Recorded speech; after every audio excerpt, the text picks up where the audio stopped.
You say I am going to live for God అన్నప్పుడు opposition will definitely come. ఎప్పుడైతే మీరు దేవుని కోసము నేను జీవించాలి, దేవుని కోసం నేను సహించాలి, దేవుని కోసం నేను తెగించాలి, దేవుని సంతోష పెట్టడానికి నేను పరిశుద్ధంగా బ్రతకాలి అని ఒక నిర్ణయము మీరు తీసుకున్నప్పుడు వెంటనే వచ్చేస్తాడు అపవాది. It is always attacking only people who are godly.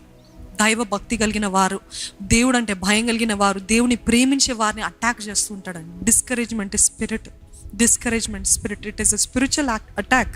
It is a spiritual attack. You have to make it in your mind. అవును, ఇది నా తలంపు కాదు, ఇది నా ఆలోచన కాదు. ఒక క్రైస్తవ జీవితంలో పోరాటాలు, నిజమైన భక్తి కలిగిన జీవితంలో, విశ్వాసులుగా దృఢంగా ఉన్న విశ్వాసుల జీవితంలో శోధనలు పడరేమో అంత సులభంగా. ఎందుకంటే నేను పరిశుద్ధంగా జీవించాలి అని అంత సులభంగా శోధనలు పడరు. అదే రీతిగా మాటల ద్వారా, చూపు ద్వారా పాపము చేయట్లేదేమో. Because you have that reverential fear. నాకు దేవుని అందు భయం ఉంది, ఆయనని ఎలాగైనా నేను సంతోష పెట్టాలనే ఆశతోటి ఎంతైనా మనము తెగించి సాక్రిఫైస్ చేసి త్యాగం చేస్తాము, అన్నీ అయిపోతాయి. సో అపవాది అంటాడు, నేను ఇక్కడ పాపంలో అతన్ని టెంప్ట్ చేయలేకపోయాను, ఇక్కడ దీని ద్వారా, దాని ద్వారా, ఈ స్మోకింగ్ ద్వారా, లేకపోతే ఇంకా వేరే దేని ద్వారా నేను టెంప్ట్ చేయలేకపోతున్నాను, శోధించలేకపోతున్నాను. సో ఈసారి నేను ఏం చేస్తానంటే I will give a cloud of depression.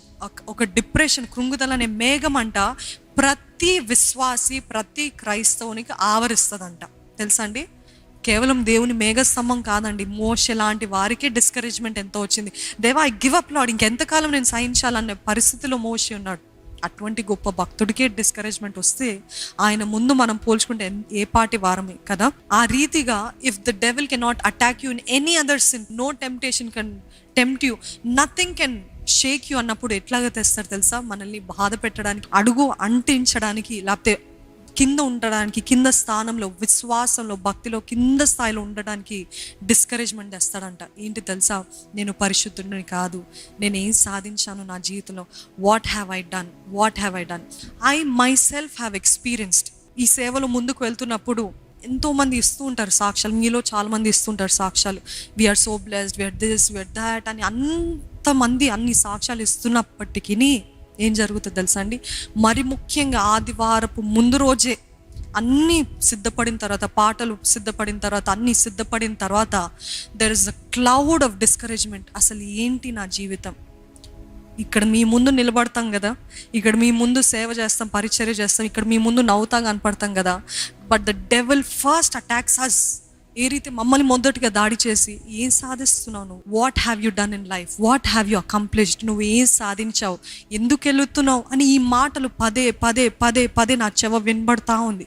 Then అప్పుడు నాకు ఇంకా గుర్తించలేదు. ఎందుకంటే ఆ డిస్కరేజ్మెంట్, ఆ నిరాశ అనే ఆత్మ మన దగ్గరికి వచ్చినప్పుడు మనం వెంటనే గుర్తించలేం. ఎందుకంటే వాడు చెప్పే అబద్ధాలు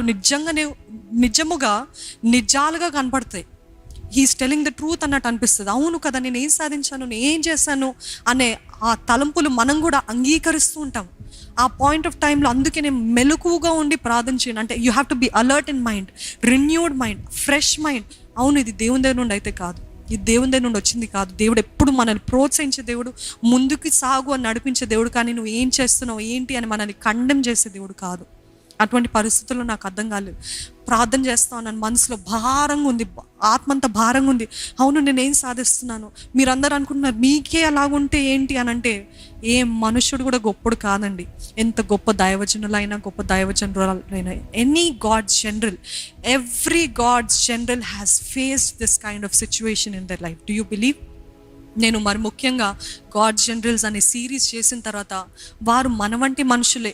ఎన్నో గొప్ప శూర కార్యాలు, గొప్ప దేవుని కార్యాలు అందరి ముందు జరిగించారు. ఆ స్మిత్ విగల్స్వర్త్ గారైతే ఏకంగా చనిపోయిన వారిని లేపారు, ఎంతోమందికి స్వస్థత. అటువంటి వారు ఆయనకి కిడ్నీ స్టోన్స్, ఆయన కుమారుడు చనిపోయాడు, ఆయన కుమార్తెకి ఎంతో అనారోగ్యం. అందరు ప్రశ్నించేవారు, నువ్వు ఇంతమందిని స్వస్థపరుస్తున్నావు కదా, నీ బిడ్డని నువ్వు చేయలేకపోతున్నావా? నీకు కిడ్నీ స్టోన్స్ ఉంటే మీ దేవుడు నీకు సహాయం చేయట్లేదా? నువ్వు అందరికీ చేస్తున్నావు ఏంటి అని స్మిత్ విగిల్స్వర్త్ని ఎంతోమంది నిలదీశారంట. దేవుడు వారి బిడ్డలకై మంద కోసం కొంతమందిని ఏర్పరచుకొని టూల్స్గా వాడుకుంటాడు అంతే దేవుడు. ఈరోజు ఒక వెపన్గా, ఒక ఆయుధంగా, లేకపోతే ఒక పనికత్తెలాగా వాడుకుంటున్నాడు అంతే. ఈరోజు మీరు చెప్తే I can understand, we can relate.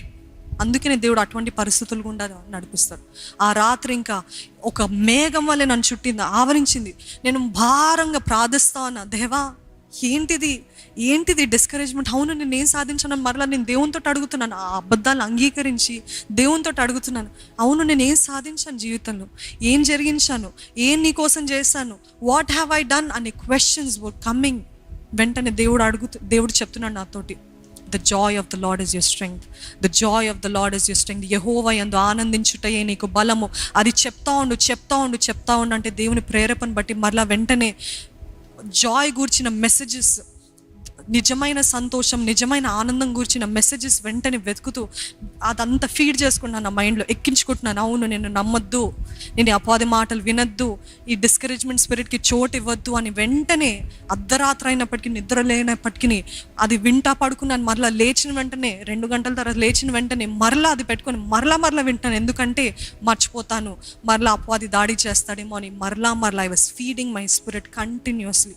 అందుకని మనకి ఇటువంటి సమాజంగా కూడటం మానద్దని చెప్పాడండి. ఎందుకంటే every single day we need the spirit of God. If you believe సే హల్లెలూయా.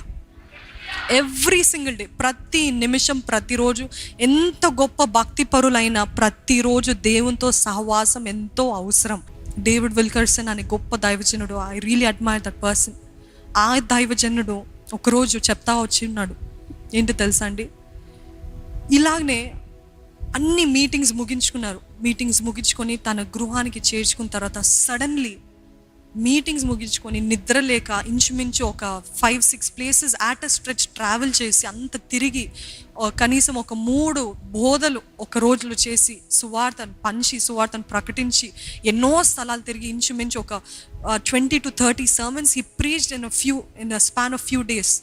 అంత తిరిగి వచ్చిన తర్వాత ఇంటికి చేరుకున్న తర్వాత అపవాది రెడీగా ఉంటాడు కదా, అంతమందిని రక్షించిన తర్వాత, అంతమందికి మారుమనసు కలిగించిన తర్వాత వచ్చాడంటే అపవాది. వచ్చాడంటే నేరుగా వచ్చి కొమ్ములతో రావటం కాదు, కానీ ఈ క్లౌడ్ ఆఫ్ డిస్కరేజ్మెంట్, నిరాశ, నిస్పృహ అనే మేఘం ఆయనను ఆవరించిందంట. ఏంటి నువ్వేం సాధించావు అనుకుంటున్నావు, ఏంటి నువ్వేం చేస్తున్నావు అని అంటే వెంటనే ఈయన అంగీకరించుకొని, అవును నేను ఏం సాధించాను నా జీవితంలో. అప్పుడే ముగించుకొని వచ్చాడండి మీటింగ్స్. ఎన్నో లక్షలాది మంది, వేలాది మంది రక్షించబడ్డారు.